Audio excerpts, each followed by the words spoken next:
네, 안녕하세요, 여러분. 자, 2024년 지방제 9급 화학공학 일반 보도록 하겠습니다. 자, 출제 영역 먼저 분석을 하도록 할게요. 자, 파트별로 보시면은요, 보통은 이제 우리가 여기 1, 2, 3, 4, 그죠? 요 파트가 이제 많이 출제가 된다고 제가 말씀을 드렸어요. 자, 요번에도 지금 보시면 8문제, 7문제에서 15문제가 파트 1, 2, 3, 4까지 여기서 출제가 됐고요. 근데 이것도 평소보다 조금 덜 나온 거죠. 그죠? 지금 보시면은, 어디에서 지금 많이 나왔냐? 평소에 잘 안 나오던 우리 화공연료 반응공학에서 지금 각각 2문제씩 출제가 됐습니다. 그리고 기타 문제는 역시 한 문제는 공장 설계에서 출제가 돼요. 그래서 평소에는 요 파트 1에서 파트 4까지 해서 뭐 한 17문제까지, 그죠? 많을 때 18문제도 나올 수 있는데, 근데 지금 15문제로 비중이 좀 줄었고요. 그리고 잘 안 나오는 파트 5, 파트 6에서 이제 여기 4문제가 출제가 되면서 조금 비중이 늘었습니다. 그래서 이 부분이 조금 여러분 소홀했다 하시면은 조금 위험할 수도 있었다 싶고요. 자, 그리고 유형별로 보면은, 자, 역시 우리 2024년 9까지 9급에서도 계산형 문제가 5문제만 출제가 됐어요. 평소에는 우리 화공1 그러면은 보통 계산형 10문제 나오잖아요. 그죠? 기본적으로 10문제 나오는데, 근데 9까지에서도 계산형 5문제 나오고, 요번에도 4문제 나왔어요. 그러니까 이게 점점 어떻게 되고 있어요? 계산형 줄어드는 이제 추세입니다. 아무래도 이제 계산형이 많다 보면 여러분 난이도가 훅 올라가죠. 계산을 풀 때 이제 시간이 많이 소요되기 때문에. 근데 지금 계산형이 줄고 대신에 장답형이 많이 늘었습니다. 자, 그리고 난이도를 보니까 그래서 여러분 이번 화학공학 일반도 엄청 쉬웠어요. 그래서 공업화학하고 비교했을 때 아무래도 화학공학 일반이 난이도가 좀 낮다 보니까 이제 중하 정도로 보고 있는데요. 자, 그래서 이제 아무래도 화학공학 일반은 잘 보고 점수 대부분 다 잘 봤을 것 같고요. 그래서 공업화학에서 이제 그리고 공통 세 과목에서 얼마나 이제 한마디로 점수를 더 다른 사람보다 많이 얻었냐, 거기서 이제 당락이 결정이 됐겠다. 그래서 화학공학 일반은 변별력을 갖추지는 못한 것 같아요. 좀 쉽게 나오다 보니까. 그래서 이제 화학공학 일반 같은 경우에는 85, 90 이상은 돼야 되지 않나, 그렇게 그래야 합격할 수 있다고 보입니다. 자, 그러면 우리 문제 들어가도록 할게요. 자, 1번 문제도 엄청 쉽게 나왔습니다. 자, 지금 보시면은 게이지 압력 1atm이고 절대 압력 얼마나 그랬는데, 절대압은 대기압에 하다가 게이지압 합친 거랑 같죠? 그죠? 자, 그래서 대기압 1기압이고 게이지 압력 1이니까 절대압은 2atm이 되겠죠. 그래서 정답은 3번이 되겠습니다. 자, 2번 봅시다. 이제 뉴턴의 점성 법칙. 또 쉬운 토픽 나왔습니다. 설명으로 옳지 않은 것은, 이제 1번 보니까 점도는 온도 유정성이 없다 그랬는데, 우리 점도 같은 경우에는 점도도 그렇고 동점도도 그렇고 액체냐 기체에 따라서 이제 온도에 따른 변화가 다르잖아요. 즉 온도에 따라서 변합니다. 값이. 그렇기 때문에 온도 의존성이 있죠. 그죠? 어떻게 변하나요? 액체의 경우는 온도가 증가하면 우리 점도나 동점도가 어떻게 되고, 자, 식용유 생각하시면 돼요. 온도 올리면은 식용유가 안 흐르다가 잘 흐르죠. 왜? 점도가 떨어졌으니까. 이렇게 되고, 기체는 반대입니다.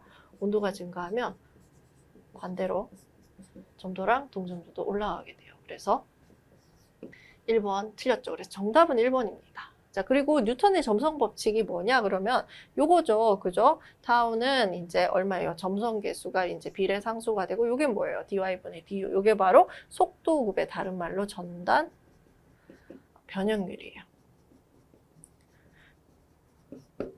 자, 그래서 2번 전단 응력, 그죠? 타우는 전단 변형률, 우리 dy분의 du에 비례하는 거 맞죠? 그죠? 그 비례 상수가 뭐예요? 바로 점도입니다. 그래서 2번 맞고요. 자, 뉴턴 유체. 이 뉴턴의 점성 법칙에 맞아 들어가는 애들을 우리가 뉴턴 유체라고 하고, 대부분의 어떤 애들, 물, 공기, 대부분의 이제 유체들은 대부분 뉴턴 유체죠. 그래서 이것도 맞아요. 4번 뉴턴의 점성 법칙을 따르는 유체, 유체 맞죠? 그래서 정답은 1번입니다. 이 문제도 난이도 1. 엄청 쉬운 문제였습니다. 자, 3번 봅시다. 기체 분자 운동론. 자, 요것도 엄청 쉬운 문제네요. 그죠? 단순 암기 문제예요. 기체 분자 운동론에서 기체는 어떤, 기체는 끊임없이 움직이고, 자, 입자 자체 부피가 0이에요. 그죠? 부피가 없어요. 자, 그리고 무질서하게 직선 운동을 하고 충돌하더라도 에너지가 안 깎이는 완전 탕성 충돌이고요. 분자 간의 힘도 제로. 그러니까 인력, 반발력 없고요. 자, 그리고 기체 종류에 상관없이 운동을 하고 요거 이제 우리 평균 운동 에너지는 어디에? 절대 온도에만 비례하더라. 그죠? 여기까지 정리를 하면 이게 바로 기체 분자 운동론이고, 요 기체 분자 운동론이 잘 적용되는 기체가 바로 이상 기체가 됩니다. 자, 이렇게 정리하고 봅시다. 1번, 한 입자와 다른 입자의 충돌은 완전 탄성 충돌. 맞죠? 에너지 안 깎입니다. 충돌해도. 자, 2번, 끊임없이 무질서하게 운동한다. 맞고요. 3번, 분자들 사이에 분자 간의 힘, 인력, 전력 작용하지 않아요. 그럼 4번, 분자의 지름은 상호 충돌 시 평균 이동 거리랑 유사하다. 지름이 평균 이동 거리랑 유사한 게 아니라 분자 입자 부피 없다 그랬잖아요. 지금 지름이 얼마예요? 입자 지름은 제로예요. 그죠? 그래서 4번이 틀린 겁니다. 없습니다. 입자 부피가 없기 때문에 지름이 0입니다. 그래서 4번이 정답이 되겠네요. 이것도 난이도 1짜리죠. 자, 4번 봅시다. 자, 과잉 반응물, 과잉 분율을 구합니다. 자, 지금 보니까 프로페인. 자, 과잉 분율, 뭐 수득률 이런 거 구하면 우리 반응식부터 먼저 만들어 봐야 되죠.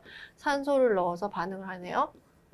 자, CO2와 H2O가 생깁니다. 탄소가 3개니까 CO2 3개, 수소가 8개니까 연소 반응에서는 절반의 H2O가 생기죠. 자, 그러면은 산소 개수 맞추니까 여기는 개수가 5가 되네요. 그죠? 자, 그러면은 초기에 프로페인 2몰 있고 산소 12몰 있었대요. 그러면은 우리 한쪽이 완전히 없어질 때까지 반응을 하면은 이게 1대 5니까 이게 2반응할 때 이게 10반응하겠죠. 그죠? 그러면은 나중에 남는 거 봤더니 0, 2, 여기는 1대 5대 3대 4니까 6, 8 이렇게 되네요. 자, 그럼 여기서는 얘가 뭐가 돼요? 없어졌잖아요. 그러니까 한계 반응물, 한계 시약이 되고.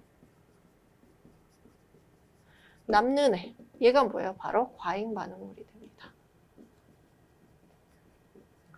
자, 이 과잉 분율은 그럼 어떻게 구하냐?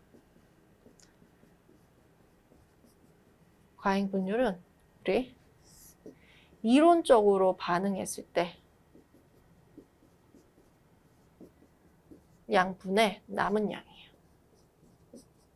자, 이론적으로 반응한 거는 10이죠. 그죠? 근데 남은 게 얼마 남았어요? 2가 남았죠. 그래서 우리 10분의 2, 그러니까 0.2, 그러니까 20%가 되는 거예요. 이 남은 양은 초기 반응에서 남은 거 뺀 거, 그죠? 나중 거 뺀 거, 그렇게 계산해도 되겠죠. 그죠? 자, 그래서 과잉 분율 정답은 2번이 되겠습니다. 자, 5번 봅시다. 전달 현상에 대한 설명으로 옳지 않은 것은, 자, 지금 보니까 전도 나오고 확산 나오고 전도 대류 복사 다 나오네요. 그죠? 그러니까 우리 여기 전도 대류 복사 요건 열 전달이죠.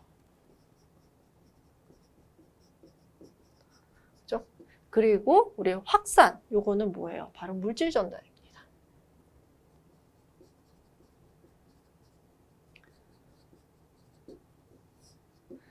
자, 지금 보니까 열 전달 속도는 온도 구조에 비례한다. 물질 전달 속도는 농도 구조에 비례한다 그랬는데 요거 한번 봅시다. 우리 열 전달 하면 전도든 대류든 복사든 간에 열 전달 속도 같은 경우에는 이제 뭐분의 뭐가 되나요? 항상 밑에는 저항. 그러니까 열이니까 열 저항.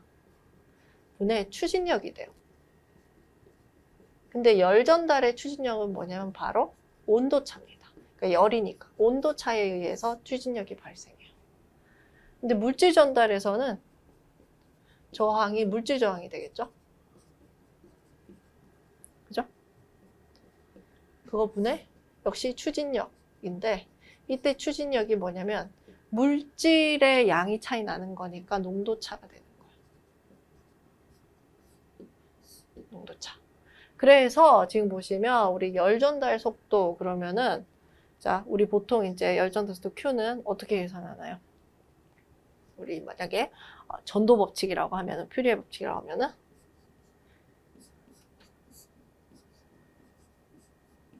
자, 이렇게 되죠. 그죠? 자, 그리고 이거를, 그 다음에 물질 전달 속도라고 하면은, 우리 확산, 픽의 확산 속도. 그죠? 확산 속도로 하게 되면은,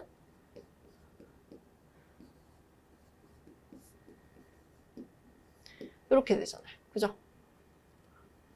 자, 요게 뭐고, 이게 바로 온도 차에 의한 온도 구배. 그죠? 온도 구배가 되는 거고, 요게 농도 차에 의한 농도 구배가 됩니다.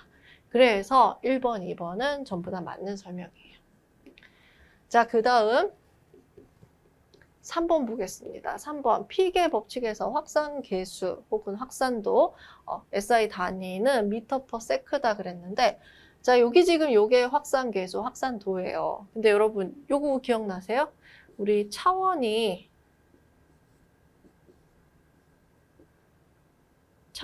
L 퍼 T의 제곱, 그러니까 다른 말로 L T의 마이너스 2승인 차원인 거 3개 있다 그랬잖아요. 뭐예요? 동점도, 확산계수, 열확산도. 요거 세 가지. 그래서 단위가 뭐가 돼요? 미터 퍼 세크 제곱이 됩니다. 그래서 우리 지금 확산도 혹은 확산계수도 여기 들어가니까 단위가 미터 퍼 세크 제곱이 되겠죠. 이거 굉장히 잘 나오죠. 매번 나옵니다. 이 차원 물어보는 거는. 그죠? 그래서 3번이 틀렸습니다. 그래서 3번이 정답이네요. 자, 그 다음 4번 열전달. 자, 열전달에 뭐가 있어요? 전도, 대류, 복사 있습니다. 그죠? 그다음 물질 전달은 뭐가 있어요? 확산. 그죠? 그 확산에 의해서 일어나는 거 뭐 중류, 흡착, 흡수 뭐 이런 것도 우리 단위 공정들 요게 전부 다 물질 전달에 들어가게 되죠. 그래서 4번 맞는 설명입니다. 정답은 3번이네요. 굉장히 이제 기본적인 걸 물어본 문제였어요. 자, 6번. 자, 계산형 문제입니다. 자, 요거는 전도죠. 그러니까 우리 전도 같은 경우에는 열 전달 속도 우리 같은 경우에는 자, 요렇게 되고요. 그죠? 요거 이용하는 거예요.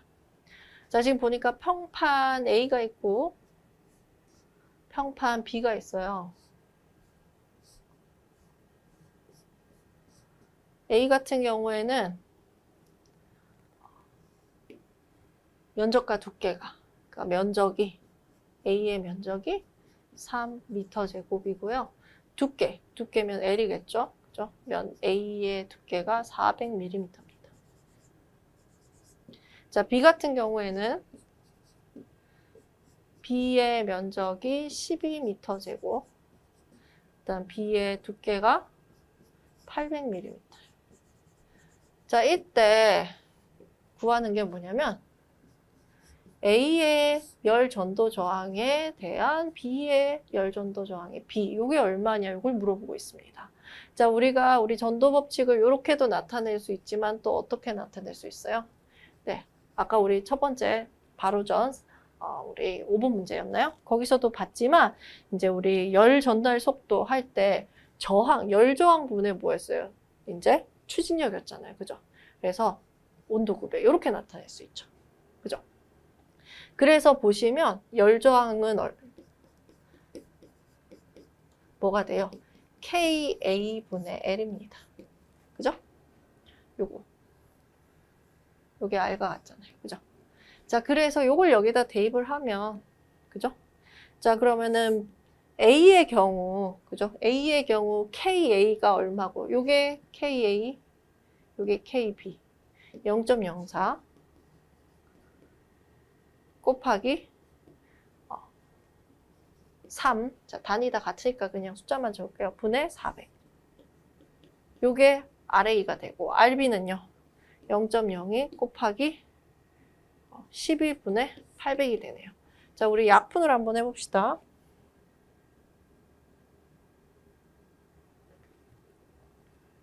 자, 요거 약분하면 여기 2만 남겠죠.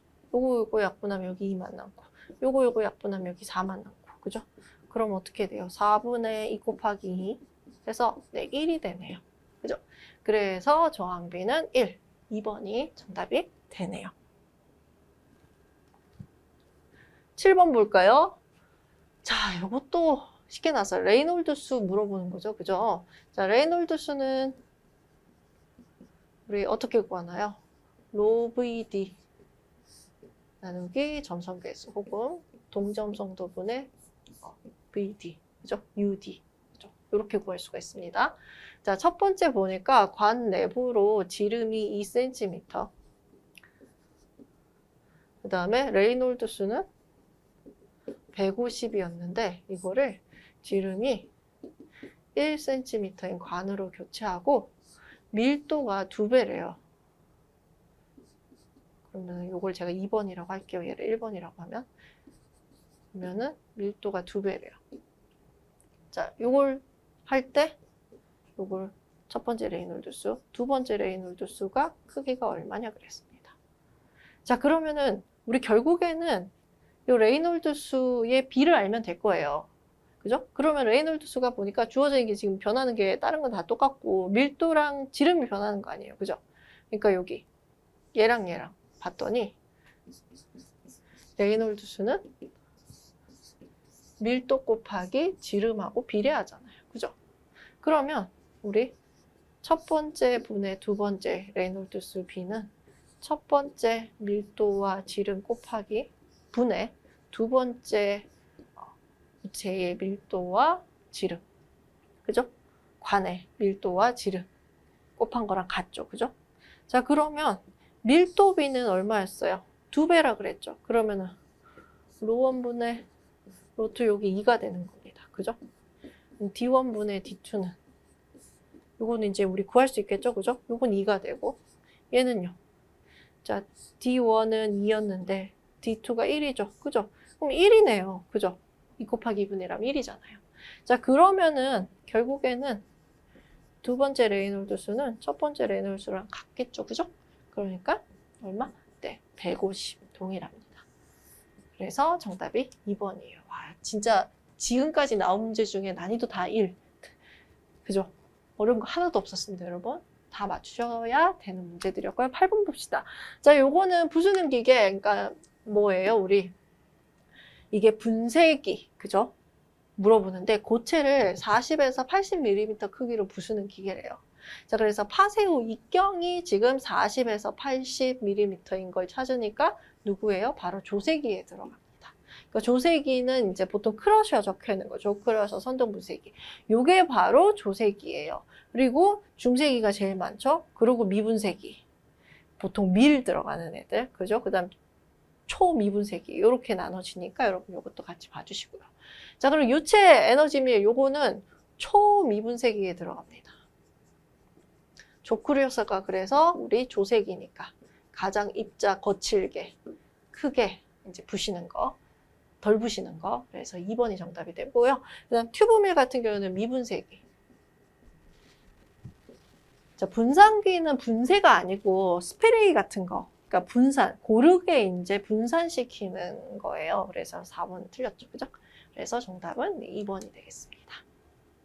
자, 9번 볼게요. 자, 닫힌 개 가역 공정입니다. 그러니까 닫힌 개라고 하면은 이제 개가 있고 주위가 있고 이제 우주가 있으면 이 우주가 닫힌 개예요. 그러니까 닫힌 개는 물질과 에너지가 전부 다 밖으로 못 나갑니다. 그죠? 그러면은 개와 주위 사이에는 에너지가 서로 왔다 갔다 할 수 있어요. 그죠? 자, 요런 거예요. 자, 이때 설명을 옳은 것은 그랬습니다. 자, 1에 관한 거예요. 1. 자, 1은 경로함수이다. 자, 우리가 경로함수가 있고 상태함수가 있죠.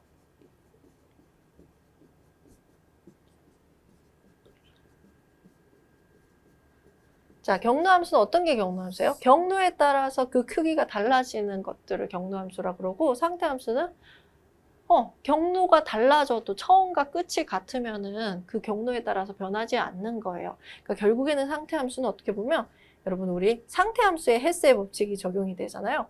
헤스의 법칙이 적용되는 것들은 상태함수에 들어갑니다.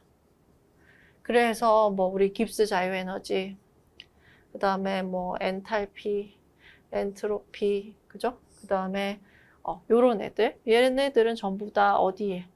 네, 상태함수에 들어가게 되는 거예요. 내부 에너지, 그죠? 평형상수도 적용이 되죠. 이런 애는 상태함수고 그 나머지들은 경로함수, 경로에 따라서 변한다고 보시면 돼요. 헬스의 법칙에 적용이 안 됩니다. 그래서 1이라는 거는 경로함수가 맞아요. 그래서 1번이 정답이 돼요. 답은 여러분 쉽게 찾습니다. 우리 요거 파트 1에 나와 있어요. 근데 지금 나오는 정확공정, 등호공정 요 내용이 우리 어떻게 파트 5 내용이니까 같이 이렇게 넣어놨습니다. 자, 그러면은 2번 볼게요. 2번은 정확공정입니다. 자, 정확공정이라면 압력 변화가 없죠. 압력이 일정하니까. 그죠? 이런 상태예요. 자, 그러면은 우리가 내부 에너지는 뭐랑 뭐를 더한 거죠? 열과 2를 합친 거잖아요. 그죠? 그러면은 이제 이 1이라는 거는 어떻게 표현을 해? 2를 이제 부피를 기체 입장에서는 부피를 늘리고 줄이는 거. 그래서 2를 해주면은 이제 2를 해주면 내부에 이제 깎이니까 여기에 마이너스로 이렇게 넣어놨습니다. 자, 이때 그러면은 이 발생한 열, 그러니까 요거를 정리하면은 Q는 발생한 열은 델타 U, 그죠? 내부 에너지에다가 우리 얻은 2를 더한 거랑 같죠. 그러니까 열이 얻은 1과 크기가 같은 게 아니라 정확공정에서는 내부 에너지와 얻은 1을 합친 거랑 같기 때문에 그래서 요게 2번은 틀린 설명이 돼요. 그 다음 3번 등온공전. 등온 상태란 얘기는 델타 H, 그러니까 내부 에너지 변화가 없는 상태잖아요. 그죠? 온도 변화 없는 상태. 자, 그러니까 여기서 델타 U가 내부 에너지는 열과 2를 합친 건데 요게 제로가 돼요. 그래서 내부 에너지 변화량이 얻은 일의 크기랑 같은 게 아니라 변화량이 얼마? 제로입니다. 등온이기 때문에. 그래서 또 3번은 틀렸어요. 자, 그 다음 4번. 1은 개와 외계 사이에서 에너지가 전달되는 한 형태이고 축적할 수 있다. 자, 요 주의가 바로 외계입니다. 자, 그러면 서로 이제 이 에너지가 전달이 서로 돼요. 개와 주위는 전달할 수 있어요. 근데 이때 이게 1일 수도 있고 열일 수도 있는 거예요. 그러니까 여러분 우리 에너지 보존 법칙 아시죠? 그죠? 에너지 보존 법칙이 뭐예요? 여기서는 에너지 보존 법칙이 성립을 하는데 왜냐면 이 우주는 닫힌 개이기 때문에 밖으로 에너지와 물질이 나갈 수가 없습니다. 그래서 얘네들은 에너지가 이 안에 보존이 됩니다. 그러니까 에너지가 전달되는 모양이 1일 수도 있고 열일 수도 있고 그러니까 열 에너지일 수도 있고 뭐 운동 에너지일 수도 있고 다른 걸 수도 있지만 그걸 축적을 한다던가 되지 않고 뭐 하는 거예요? 변환하는 거예요. 형태가 변환되는 겁니다. 열 에너지에서 일 에너지로 바뀌고 이렇게 형태가 변환되지 에너지는 보존이 되거든요. 그러니까 축적되는 게 아니라 보존되는 겁니다. 그래서 4번은 또 틀렸어요. 그래서 정답은 몇 번? 네, 1번이 되겠습니다. 요거 난이도 이게 복합적인 문제죠. 그죠? 그래서 난이도 3으로 봤습니다. 자, 10번 봅시다. 자, 복사입니다. 자, 열 전달해서 복사 옳은 거 찾으래요. 자, 1번 복사 에너지는 절대 온도의 제곱에 비례한데 이게 뭐예요? 스테판 볼츠만의 법칙이죠? 그죠? 복사 에너지는 표면 온도의 4제곱에 비례한데 이게 스테판 볼츠만의 법칙. 맞고요. 다음 2번 열 전달을 위한 매개 물질, 이걸 매질이라 그러는데 복사는 매질 필요 없죠. 그죠? 복사는 지가 직접 이동하는 거예요. 그렇기 때문에 매질을 뭐 진동시키거나 해서 하는 거 아닙니다. 그죠? 그래서 전도라든가 대류는 매질이 필요하지만 복사는 매질 필요 없어요. 그래서 우리 태양 복사 에너지가 지구까지 그 사이 공간이 진공인데도 오는 거 아니에요. 매질이 없는데도 불구하고. 그죠? 그래서 2번 틀렸습니다. 그럼 1번이 이게 4제곱이니까 제곱이 아니고 4제곱이죠? 그래서 이것도 틀렸네요. 1번도 틀리고 2번도 틀리고. 자, 3번 키르호프 법칙에 따르면 열적 평형에 있는 흑체에서 투과율과 방사율이 같다. 투과율이 아니고 흡수율하고 방사율이 같죠. 그죠? 그래서 이거 틀렸네요. 자, 우리 키르호프 법칙 그러면 열평형일 때 이제 흡수율분의 복사율. 요게 일정하다는 법칙이잖아요. 그죠? 그래서 흑체 같은 경우에는 어떤 게 흑체예요? 흡수율이 1이잖아요. 그죠? 그러니까 결국에는 복사율 일정한 거니까 방사율도 일정하다고 보시면 되는 겁니다. 그래서 흡수율과 방사율이 같다. 그죠? 이렇게 복사량, 복사율이 아니고 복사량 일정하다는 거고, 요거를 이제 흑체의 경우에는 요거를 방사율로 보셔도 됩니다. 결국에는 어떻다는 얘기예요? 방사율과 흡수율이 같다라고 보시면 돼요. 그래서 3번 맞죠? 틀렸죠? 그죠? 방사율인데.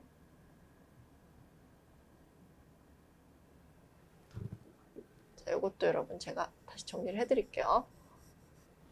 헷갈릴 것 같아서. 방사량. 자, 흡수율 분의 방사량이 일정해요. 근데 흑체의 경우에는 흡수율이 1이잖아요. 그죠? 그러니까 결국에는 이제 방사율과 흡수율이 같더라. 그렇게 정리를 하시면 됩니다. 자, 4번 빔 변이 법칙. 자, 요거는 뭐예요? 이제 온도가 증가하면, 그죠? 온도하고 한마디로 파장이 반비례한다는 거예요. 어떤 파장? 온도가 증가할수록 중심 파장이, 그죠? 파장이 짧아진다는 뜻이거든요. 그래서 요게 4번이 맞네요. 그죠? 4번이 정답입니다. 자, 우리가 그리고 정리를 하면 우리 복사 관련된 법칙 5가지가 있죠. 방금 봤던 스테판 볼츠만 법칙, 빔 법칙 있고요. 그 다음 프랑크 복사 법칙, 키로프 법칙, 그리고 하나가 코사인 법칙. 이렇게 5가지가 복사 관련된 법칙이라는 것까지 여러분 정리를 해주세요. 자, 11번 봅시다. 자, 부력 나왔어요. 와, 정말 부력은 잘 안 나오는데 부력이 나왔습니다. 자, 정지된 유체에 잠긴 고체에 작용하는 부력에 대한 설명을 옳지 않은 것은 1번 유체의 밀도에 반비례한다. 요거 한번 볼까요? 자, 요게 입자에 정지된 상태라는 얘기는 합력이 서로 다 합치면 0인 거죠. 그죠? 입자에 이제 물에 완전히 잠겼다고 하면 첫 번째 중력이 작용할 거예요. 아랫방향으로. 그죠? 그리고 윗방향으로 부력과 항력이 작용합니다. 자, 이 중력이라는 거는 이 입자 자체의 무게, 그러니까 우리 무게가 중력이잖아요. 그죠? 입자 무게 때문에 밑으로 가는 힘이라면 부력이라는 거는 이 입자가 내려갈 때 그 밑에 뭐가 있어요? 그러니까 물 같은 유체가 있잖아요. 그죠? 그러니까 그 유체의 무게 때문에 버티는, 반대 방향으로 버티는 힘이라고 보시면 돼요. 자, 그리고 항력이란 거는 마찰 때문에 생기는 거죠. 그죠? 저항하는 힘. 그래서 요 3가지가 있는데, 정지했다라고 하면은 이 중력, 그죠? 우리 이쪽 밑방향을 플러스로 가면 중력에서 부력과 항력을 빼면은 합력이 0이 되니까, 그죠? F가 0이 되니까 F는 ma인데 A가 0이 될 거 아니에요. 가속도가 0이니까 무슨 운동해요? 그러면 이제 정지, 등속 운동 하는 겁니다. 그죠? 자, 요때 상태를 지금 얘기를 하는 거예요. 자, 이때의 부력을 봅시다. 자, 부력은, 우리 중력은요, F는 mg잖아요. 이때 근데 입자의 질량이 밀도 곱하기 부피니까, 우리 구형이라고 하면은, 구형의 부피가 얼마예요? 우리 6분의 파이 d의 세제곱이잖아요. 그죠? 그래서 이렇게 나타낼 수가 있습니다. 자, 그리고 부력 같은 경우에는, 이제 여기에서 입자가 아니라 밀도가 누구의? 유체. 물에 들어가 있다가 물, 이런 유체의 이제 밀도, 요것만 이제 들어가고 나머지 다 똑같아요. 그래서 제가 이 얘기 드린 거죠. 중력은 입자 무게라면, 입자 무게, 즉 입자 때문에 작용하는 힘이라면은 이 부력은 이 입자가 내려가는 유체의 무게에 의해서 이제 버티는 힘이 되는 거예요. 자, 그리고 항력이라고 하면은 요게 항력 계수에다가 이 A가 뭐예요? 투영 면적, 즉 그림자 면적이죠. 그죠? 투영 면적 곱하기 이제 요게 뭐예요? 이제 2분의 1로 V제곱 이렇게 들어가게 됩니다. 자, 그럼 옳지 않은 거 봅시다. 부력에 관한 내용이에요. 자, 유체의 밀도에 비례하죠. 그죠? 그죠? 그래서 반비례 틀렸어요. 비례입니다. 그 다음 2번 부력의 방향은 중력 베타 반대 방향 맞죠? 자, 그 다음 3번 고체에 작용하는 부력은 물체에 배제되는 유체의 무게와 같다. 네, 맞아요. 요게 요게 중력이 입자 무게이면은 부력은 유체 무게라는 거 제가 설명드렸습니다. 자, 그다음 4번 유체의 부분적으로 또는 완전히 잠긴 고체에 가해지는 유체의 힘이다. 네, 부력은 네, 조금이라도 유체가 이제 다 있으면은 좀 들어가게 돼요. 맞고요. 그래서 정답은 1번이 되겠네요. 이 문제도 그죠? 난이도 어렵지 않은 문제예요. 요것만 알았다면. 자, 그 다음에 12번 봅시다. 자, 요 소화에 관해서 하는데 이거는 새로운 거 나왔어요. 그죠? 그래서 기타 소화의 종류인데 그래서 제가 이거는 난이도 2로 했습니다. 근데 왜냐면은 소화의 이게 원리 4가지가 있거든요. 여기 보면은 냉각 제거, 질식, 부촉매 소화 있는데 3개 하면 여기서 부촉매 소화는 제하기도 해요. 자, 이때 냉각 소화는 한마디로 보면 물을 뿌리면은 물이 이제 비열이 크잖아요. 그죠? 그러니까 물 때문에 물이 이제 뭐 하면서 기화열이 에너지가 크다 보니까 기화열이 높다 보니까 물 뿌리면은 온도 내려가죠. 그죠? 식혀요. 그래서 온도를 발화점이나 이제 인하점 이하로 낮추어서 즉 온도를 발화점 이하로 낮춰서 소화하는 게 냉각 소화예요. 질식 소화는 뭘 제거를 하는 거냐? 산소를 제거하는 겁니다. 그러니까 산소를 희석을 한다던가 해서 산소를 차단을 한다던가 해서 질식시키는 거죠. 그죠? 그렇게 해서 이제 우리 소화는 뭐 하는 거냐? 우리 연소가 심하면 이제 너무 빠르면 폭발이 되는 거고 연소가 되다가 화재가 연소되는 게 어떻게 보면 화재인 거죠. 그죠? 그죠? 좋은 의미로 보면 연소인 거고 나쁜 의미로 보면 폭발 화재예요. 그러면은 이 연소가 일어날 때 보면은 탈 수 있는 성분, 가연분이 있어야 되고 조연성 물질, 산소가 있어야 되고 그죠? 그러면서 이제 뭐가 돼요? 산화물 만들어내고 열과 빛이 나오는 거예요. 이게 바로 연소고 폭발이고 화재인 겁니다. 그래서 지금 보시면은 근데 이때 보시면 이렇게 연소가 일어나려면 온도가 착하점 이상의 온도가 있어야 돼요.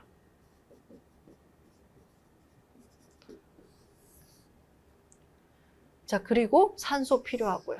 그죠? 그래서 냉각 소화는 이 온도를 낮춰서 한마디로 이 연소가 폭발 화재가 되지 않도록 그죠?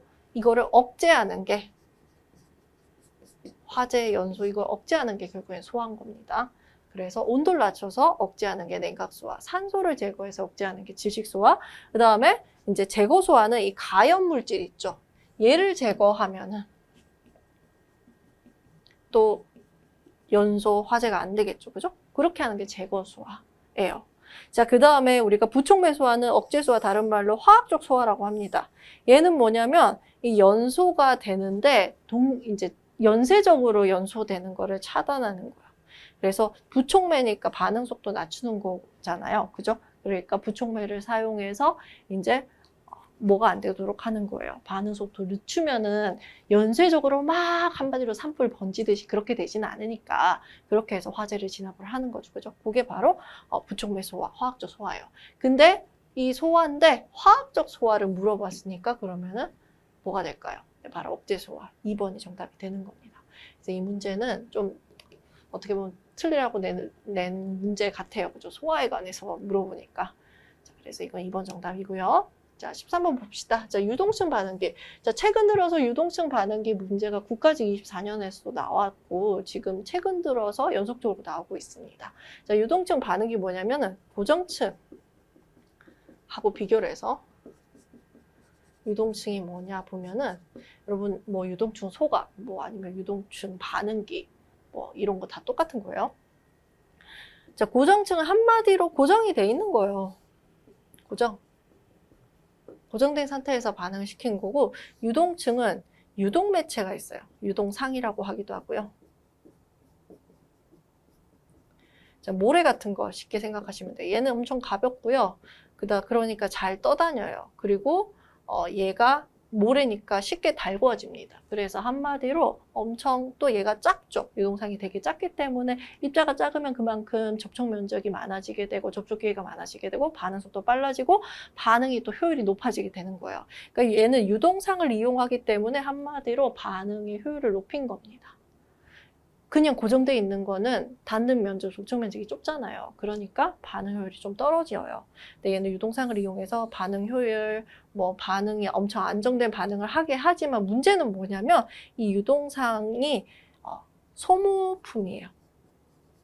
그러니까 우리 반응을 다 하고 나면은 그 반응돼서 생성된 애들하고 이 유동 매체가 다 섞이게 되거든요. 그러니까 같이 이제 나가야 돼요. 그러니까 이 반응기에서 재생 안 됩니다. 그러니까 계속 소모해서 계속 공급을 해줄 수밖에 없는 거예요.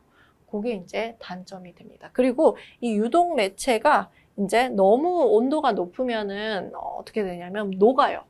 그렇기 때문에 얘가 녹는 온도보다 낮게 이제 운전을 해줘야 돼요. 그러면 한 800도씨 이하로 815도나 800도씨 이하로 이제 운전을 해줘야 되거든요. 그러니까 그러니까 온도가 낮음에도 불구하고 이 유동상이 반응 속도라든가 반응 효율을 높이기 때문에 오히려 반응 효율이 좋다라고 여러분 보시면 됩니다. 자, 그러면은 옳지 않은 점 볼게요. 1번 반응 중 국소 고온점을 피할 수 있다. 자, 이게 뭐냐면 국소 고온점. 그러니까 특정한 아주 좁은 지역에 아주 온도 높은 지점이 생긴다는 거예요. 그러니까 한마디로 여러분 우리가 뭐 하죠? 요리를 한다 그러면은 밑바닥만 타잖아요. 그죠? 그런 거를 방지할 수 있다는 거예요. 그렇죠? 왜냐면 유동층은 막 떠다니죠. 그러니까 골고루 섞여서 골고루 반응을 시킬 수 있기 때문에 이런 건 피할 수 있어요. 맞고요. 2번 볼게요. 기체 속도가 최소 유동화 속도를 넘었을 때 유동화가 됩니다. 네, 요거 맞아요. 그다음 3번 고정층 반응기랑 비교해서 촉매의 교체나 재생이 용이하다. 재생 안 됩니다. 소모품이에요. 여기 촉매를 넣는다 해도 같이 어떻게 될까요? 같이 소모되는 거예요. 재생 안 돼요. 어디에 붙어 있어야 재생이 되죠. 그죠? 고정돼 있어야 재생이 되는데 얘는 유동하기 때문에 붙어 있지 않기 때문에 안 됩니다. 그래서 3번이 정답이 되네요. 4번 볼게요. 고정성 반응기랑 비교하면 많은 양의 연료와 고체 촉매를 처리하는 데는 적합하지 않다. 근데 여기 너무 많이 한꺼번에 넣게 되면 유동 매체랑 유동상과 제대로 이렇게 안 만날 거 아니에요. 그죠? 그러니까 적정량을 넣어줘야 되고 고체 촉매 같은 경우에서는 여기 덩어리 크니까 그죠? 사용하기 힘들겠죠. 그죠? 그래서 맞는 설명이 됩니다. 그래서 정답이 3번이에요. 자, 14번 봅시다. 이것도 여러분 조금 생소한 문제였어요. 랭킹 사이클의 구성 요소 아닌 거 찾으래요. 그래서 우리 사이클 보면은 이제 랭킹 사이클 구성 요소 그러면 증발기, 터빈, 응축기, 그리고 이제 펌프. 뭐 이 모든 것을 이동시킬 땐 펌프가 들어가니까. 그래서 요거는 이제 우리 랭킹 사이클 뭐 수증기 동력기가 안에 이제 사이클이잖아요. 그리고 우리 비교해서 브레이튼 사이클 구성 요소 같이 보면은 여기에 보시면은 증발기, 응축기, 압축기랑 연소실이 있습니다. 이건 가스터빈 기관의 사이클이죠. 그죠? 그래서 구성요소 아닌 건 누가 돼요? 네, 바로 3번 노즐이 되겠습니다.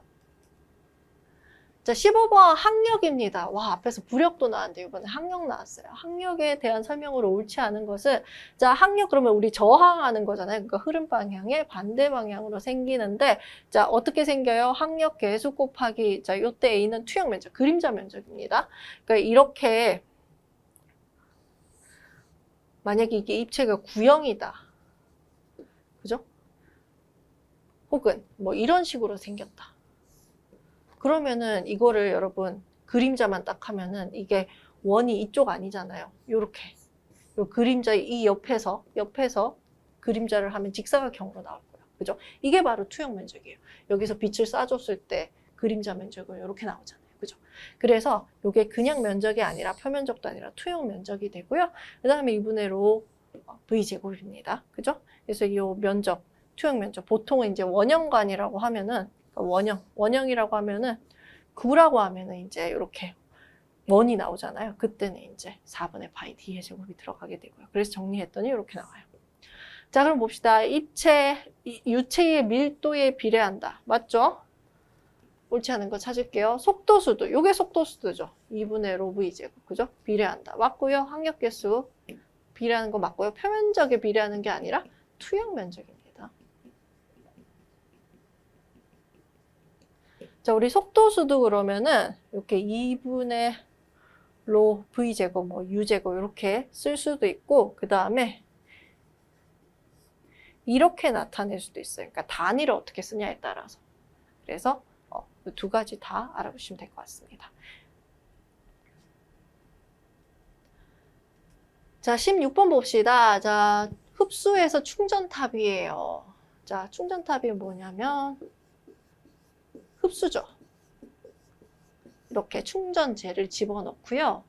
우리 액체는 무거우니까 위에서 집어넣어요. 이게 바로 흡수액입니다. 그러면 가만히 놔둬도 밑으로 흘러가겠죠?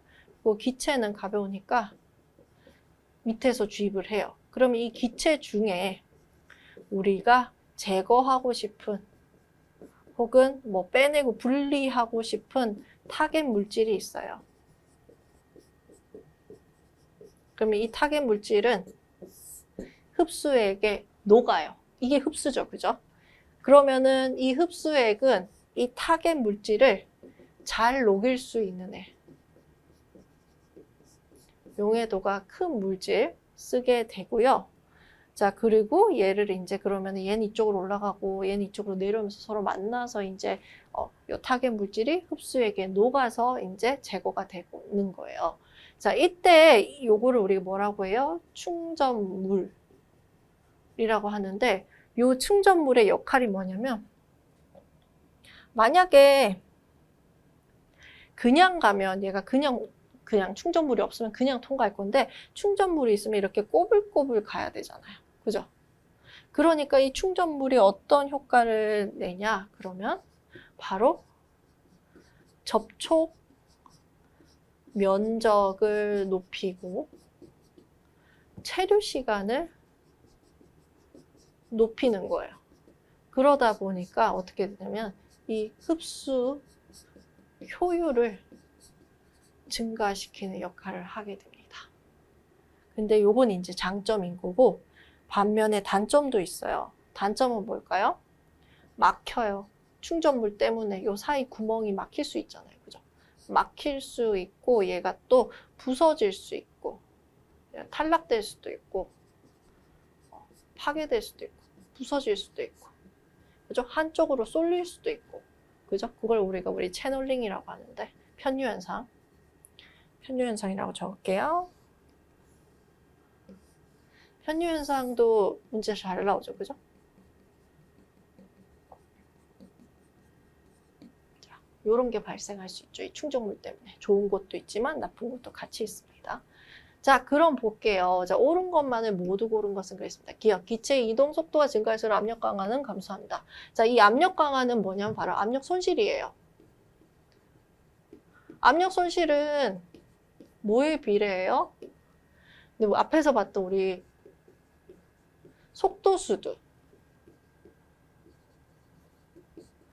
요거에 비례하거든요. 그러니까 속도의 제곱에 비례합니다. 그래서 속도가 증가할수록 압력 손실도 커져요. 그래서 천천히 얘는 특히나 우리 체류 시간을 더 많이 늘려야 접촉 이제 기회가 많아져서 효율이 좋아지기 때문에 천천히 아주 천천히 주입을 해줘요.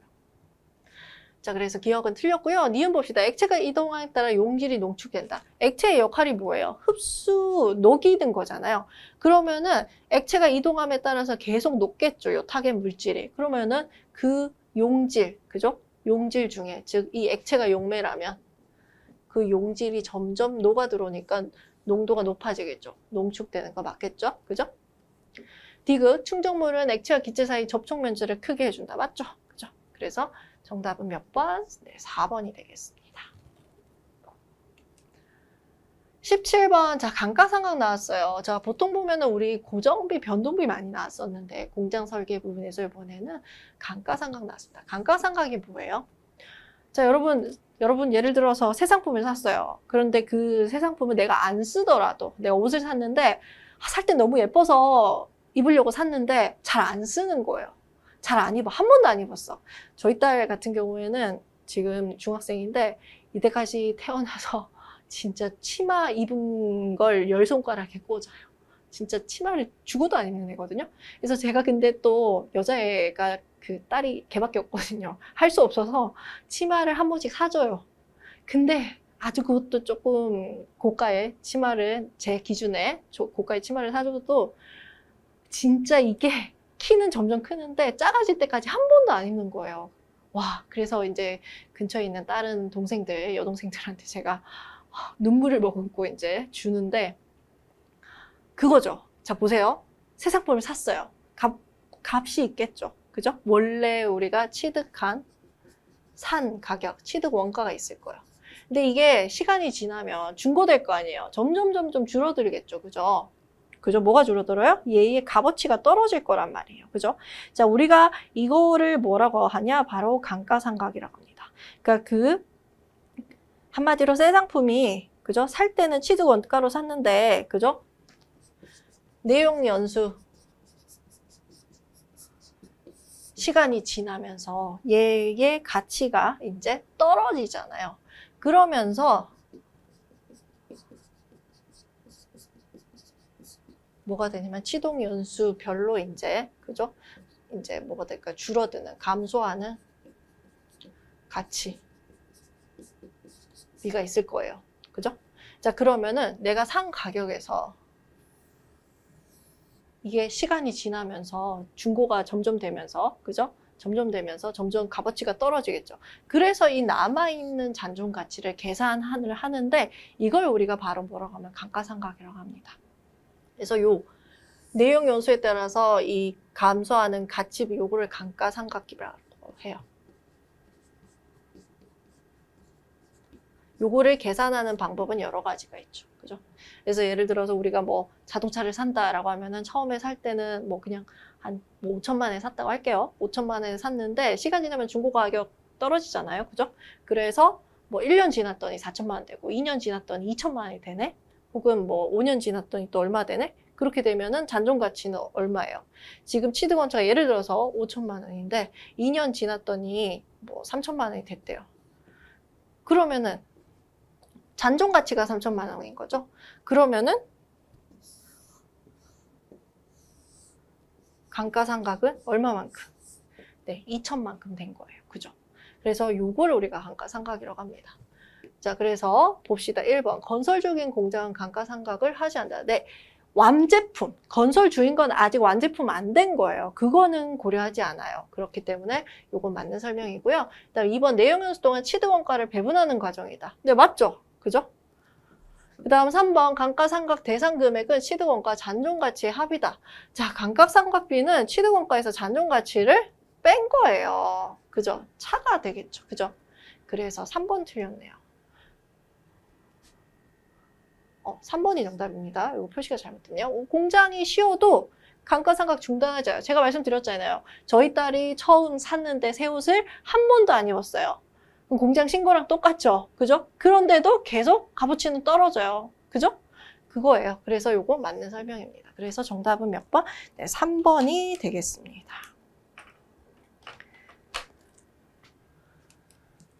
자, 18번 봅시다. 여과 공정 옳지 않은 겁니다. 자, 여과는 뭐예요? 거르는 거예요. 필터링이라고 하죠. 자, 여기 필터가 있어요. 그러면은 우리가 이 혼합물을 넣게 되면은 이제 보통 덩어리 큰 고체, 입자 큰 거, 얘는 여기 걸러져서 이제 걸러지는 거죠. 그리고 덩어리 작은, 그죠? 입자가 작은 액체는 통과하죠. 그죠? 그러니까 결국에는 뭘로?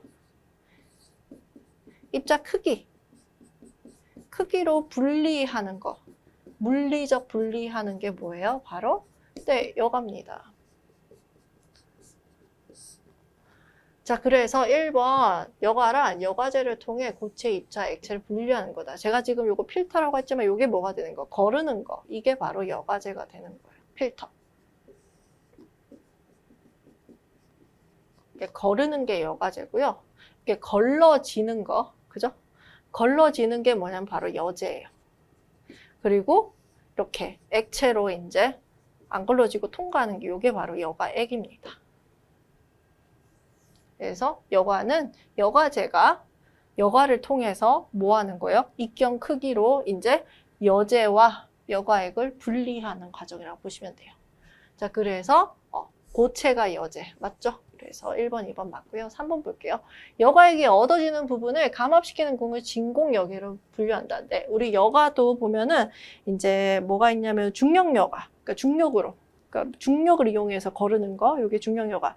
그 다음에 한쪽을 감압시키는 거, 이게 진공여과. 그 다음에 대기압 이상 압력을 줘서 또 거르는 거를 가압여과.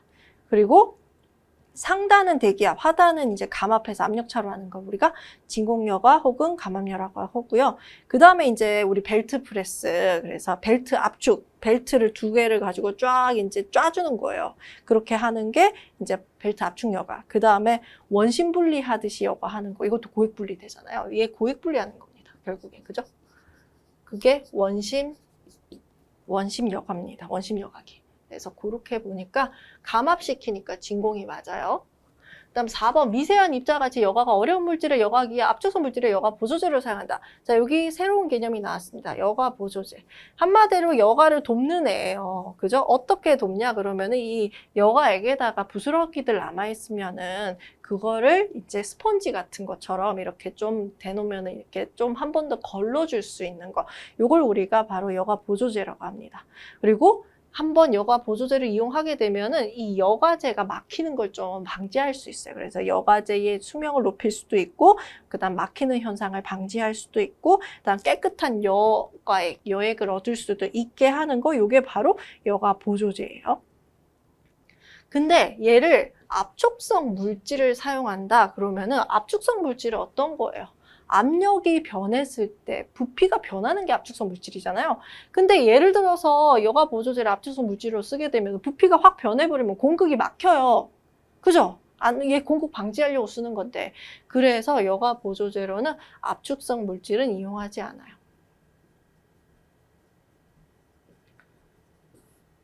이렇게 비압축성 물질을 사용하게 된다는 것까지 이렇게 보시면 될 것 같아요. 그래서 우리가 물리적 여과제 보면 이제 필터, 그죠? 뭐 솜, 스펀지, 규조토 이런 거 쓰고 생물학적 여과제도 있는데 여과 보조제 중에 얘 같은 경우에는 이제 이 미생물이 그 걸러진 거 있죠? 이런 것들을 먹어서 분해해서 이제 공극에 붙어 있는 애들 먹어서 제거하는 그런 걸 우리가 생물학적 여과 보조제라고 합니다.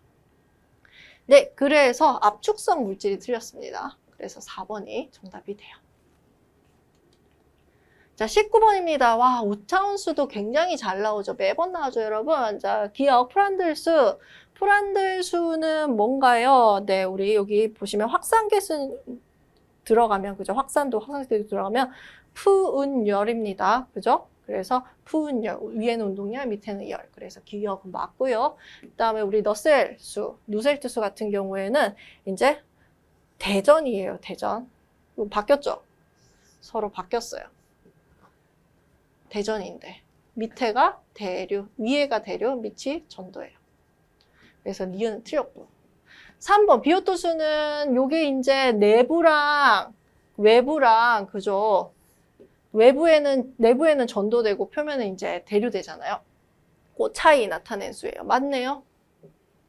리해볼게요. 누셀트수는 레이놀드 수와 비오트 수의 함수이다 그랬는데 요거 틀렸죠. 그죠? 우리 보통 보면은 이제 비오토수 같은 경우에는 이게 그리고 우리가 보통 보면은 불균일할 때 쓰는 함수잖아요. 그죠? 근데 우리 다른 것들은 다 균일할 때 쓰니까 그래서 일단은 요게 비오트가 들어가면은 틀린 거고 그 다음에 요게 있죠. 페클레수. 페클레수가 레이놀드 수하고 프란들 수 곱한 거랑 같고 그 다음에 스탄튼 수 요게 페클레수 분의 누셀트 수, 너셀수 이렇게 들어가죠. 그죠? 그래서 다시 레이놀드 수 곱하기 프란들 수의 누셀트 수 이렇게 나타낼 수 있어요. 요거 정리하시면 될 것 같아요. 그래서 니을도 틀렸습니다. 그래서 정답은 기억 디귿해서 1번이 정답이 되네요. 자, 20번 문제 봅시다. 자, 요건 다공성 불균일 촉매 반응 과정이에요. 여러분, 촉매 반응, 다공성 불균일 촉매 반응 같은 경우에는 첫 번째 뭐 하냐면은 이겁니다. 자, 우리 여기가 다공성 매체가 있다고 할게요. 촉매는 여기 이 내부에 이제 촉매가 있겠죠. 그럼 첫 번째 이제 반응물 A가 이제 여기 외부에서 이 표면으로 들어올 거예요. 그러니까 이동하는 겁니다. 여기 물질 전달. 이동을 하고요. 이 내부 안으로 들어오는 게 확산이거든요. 자, 그리고 이 촉매하고 뭘 하냐? 촉매 표면에 흡착을 해요. 그래서 이동, 확산, 흡착하고 다시 이제 나가야겠죠. 그죠? 그래서 이 흡착을 하고 나서 이 반응물하고 촉매하고 반응해서 생성물 B가 생기거든요. 그럼 이 B가 나가야 되겠죠. 그죠? 먼저 촉매 표면에서 떨어져 나가요. 그래서 탈착. 그러고 이제 또 확산되고. 그 다음에 거꾸로, 그죠? 이동해서 밖으로 외부로 나가는 거죠. 표면에서. 어디로 나가요? 외부로 나가요. 유체, 외부. 자, 요 과정입니다. 자, 그래서 A 보니까 촉매 표면 위에 반응물이 흡착하는 거, B는 기공 내 반응물이 확산되는 거, D귿은 반응물이 화학 반응하는 거, 그 다음 D는 뭐예요? D는 생성물이 탈착되고, 자, 반응물인지 생성물인지 구분해야 되겠죠? 그 다음 E는 생성물 물질 전달, 그 다음에 F는 반응물 물질 전달, G는 뭐예요? 생성물이 확산되는 거예요. 자, 그러면은 여기 첫 번째 반응물이 물질 전달되는 거, 요게 F, 요게 첫 번째가 되겠고, 그다음 반응물이 확산되죠, 그죠? 기공 내 확산되고, 그 다음에 반응물이 흡착되고, 그 다음에 화학 반응이 되고, 그죠? 표면 반응, 반응되고, 그 다음에 생성물 탈착하고, 이제 거꾸로 확산되고, 생성물이 확산되고, 그 다음에 생성물이 물질 전달로 밖으로 나가죠, 그죠? 그래서 FBA, CD, G이에요. 그러니까 두 번째는 B고, 다섯 번째는 뭐가 되나요? D가 되네요, 그죠? 그래서 정답이 몇 번? 네, 3번이 되겠습니다. 네, 이렇게 해서 우리 화학공학 일반도 풀어봤습니다. 고생 많으셨습니다.